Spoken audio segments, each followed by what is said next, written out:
आप देख रहे हैं पल पल न्यूज और मैं हूं आपके साथ नदीम अकरम। अमेरिका को एक बहुत बड़ा झटका लगता हुआ दिखाई दे रहा है, जहां बरसों से उसने अपनी हुकूमत पर राज किया, मुस्लिम देशों को आपस में भिड़वा करके। अब स्क्रीन पर आप एक तरफ तस्वीर देख रहे हैं ईरान के राष्ट्रपति इब्राहिम रईसी की, तो दूसरी तस्वीर आप देख रहे हैं किंग सलमान की, जहां सऊदी अरब और ईरान को आपस में एक दूसरे के खिलाफ चढ़वा करके अमेरिका ने दुनिया भर में अपनी धाक जमाने की कोशिश की। और ऐसे में जब अमेरिका दोनों देशों को नजरअंदाज करते हुए तमाम चीजें दिखाने की कोशिश करता रहा, तो दोनों देशों ने मिल करके आईना दिखा दिया है जो बाइडेन की सरकार को। जी हां, एक बड़ा झटका लग रहा है ईरान और सऊदी अरब से अमेरिका को, जहां दोनों देशों की नजदीकियां करीब आ रही हैं और इस करीबी से अमेरिका बुरी तरीके से बौखलाया हुआ है। गुपचुप तरीके से ईरान और सऊदी अरब में वार्ता बगदाद में शुरू हो चुकी है और इसके बाद दोनों देशों के प्रेसिडेंट आपस में एक दूसरे से मुलाकात करेंगे, जिसकी तस्वीरें कुछ ही दिनों में दुनिया के सामने आ जाएगी।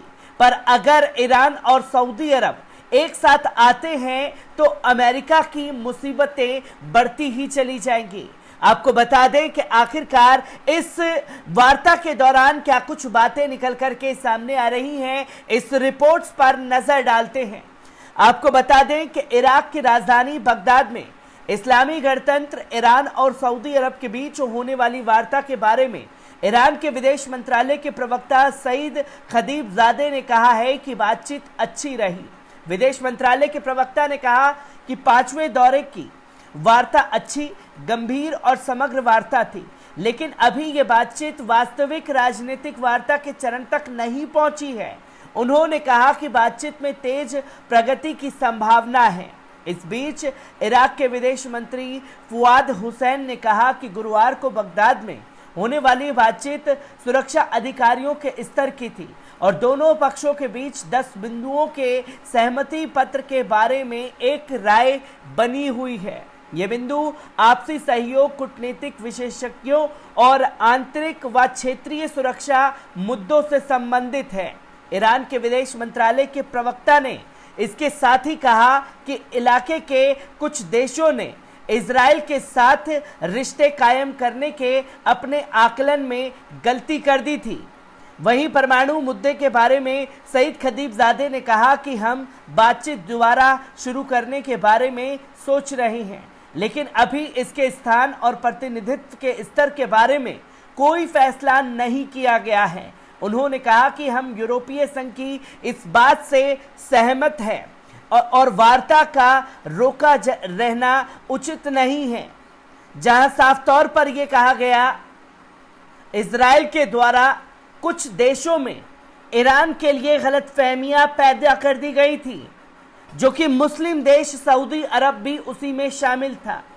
पर अब जब इजराइल और अमेरिका के चुंगल से ये मुस्लिम देश निकलने लगे हैं, तो आपस में नजदीकियां भी बढ़ती हुई दिखाई दी हैं। इस वार्ता के दौरान और इस पर मोहर लगाते हुए ईरान के विदेश मंत्रालय की तरफ से जब मोहर लगी तो दुनिया भर में हड़कंप मच गया और खलबली अमेरिकी सरकार में मच गई।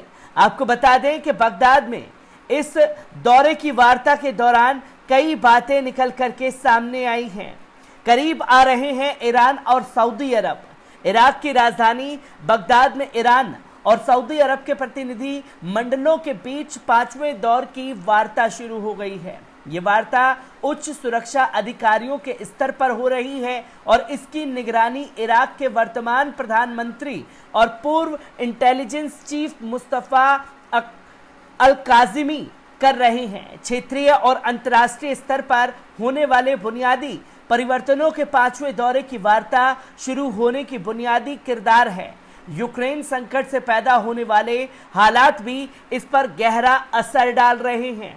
पिछले 4 दौर की वार्ता में जो गुप्त रूप से अंजाम पाई, कोई बड़ा नतीजा नहीं निकला, क्योंकि सऊदी अरब और ईरान 2 अलग अलग मोर्चों का हिस्सा थे।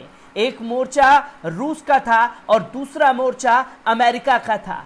मगर अब तस्वीर बदल गई है और दोनों ही देश रूसी मोर्चे का हिस्सा बन गए हैं। वजह यह है कि अमेरिका से सऊदी अरब के ताल्लुकात बुरी तरह खराब हो गए हैं, तो वहीं सऊदी अरब ने तेल का उत्पादन बढ़ाने की बाइडेन सरकार की मांग को ठुकरा दिया है। वे चाहते थे कि दुनिया में तेल की कीमतों में कमी आए और पश्चिम देशों की अर्थव्यवस्था पर बोझ कम हो।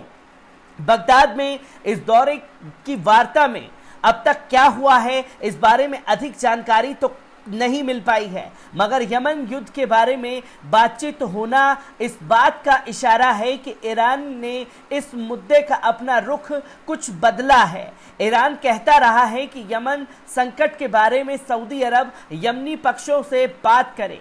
यहाँ पर यह सवाल है कि क्या ईरान ने इस मामले की मध्यस्थता की भूमिका स्वीकार कर ली है। अगर ऐसा है तो यमन संकट तेजी से हल होता हुआ दिखाई देगा। इस बार सऊदी अरब कुछ समर्थक बिंदुओं के साथ वार्ता की मेज पर आ गए हैं।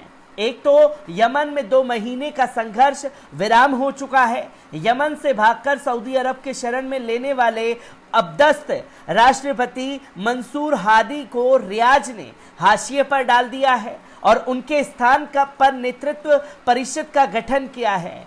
सना एयरपोर्ट को सीमित रूप से खोल दिया गया है और हुदैदा बंदरगाह पर कुछ जहाजों को लंगर डालने की अनुमति दे दी गई है।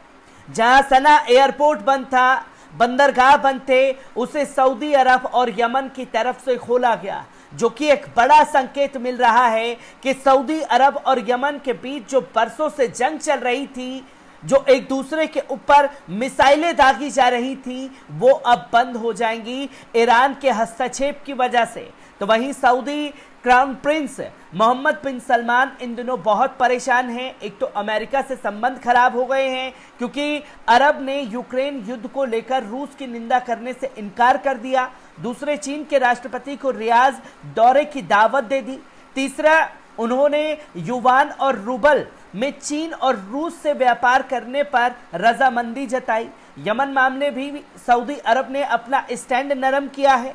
इन सारी चीजों से जहां रियाद सरकार अमेरिका से दूर हुई है, वहीं इन कदमों से ईरान के साथ वार्ता के माहौल को सकारात्मक बनाने में मदद भी मिली है। अब जब सऊदी अरब पर अमेरिका का भारी दबाव है, तो सऊदी अधिकारियों को महसूस हो रहा है कि ईरान से तनाव रखना अक्लमंदी बिल्कुल नहीं है। इस समय मोहम्मद बिन सलमान की पूरी कोशिश है कि किसी तरह यमन युद्ध से पीछा छूट जाए, जिससे सऊदी अरब को अरबों डॉलर का नुकसान हो गया और यमनी मिसाइल और ड्रोन सऊदी अरब के सारे शहरों पर करने की क्षमता दिखा रही हैं। ईरान की ओर हाथ बढ़ाना सऊदी अरब के लिए बेहतर ही नहीं, शायद एकमात्र विकल्प है, क्योंकि अमेरिका और पश्चिम से रियाज को धोखा दिया गया है। अब ये देश अपने अरब घटकों की मदद केवल बयान जारी करने की हद तक ही करते हैं। इन हालात में ईरान और सऊदी अरब की वार्ता की सफलता की उम्मीद पहले से ज्यादा लग रही है। जहां तमाम मुद्दे अमेरिका की वजह से ईरान और सऊदी अरब के बीच तल्खियां बढ़ी थी, उन तल्खियों को भेदने का काम भी सऊदी अरब और ईरान द्वारा किया गया है। और यकीनन जब एक मेज पर दोनों देश एक साथ बैठे हुए दिखाई दे रहे हैं और दिखाई देंगे, अभी अधिकारी मिल रहे हैं, कल को बड़े लीडर आपस में एक टेबल पर बैठे हुए दिखेंगे, तो यकीन मानिए अमेरिका की जड़ें और जो दुनिया भर में दादागिरी का सिक्का चलता था, वो कम होता हुआ दिखाई देगा। और ईरान और सऊदी अरब के आने से इजराइल को भी बड़ा झटका लगेगा। ईरान सऊदी अरब के बीच की वार्ता को लेकर के तमाम हर एक अपडेट आप लोगों के साथ साझा करता रहूंगा। दीजिए इजाजत, शुक्रिया।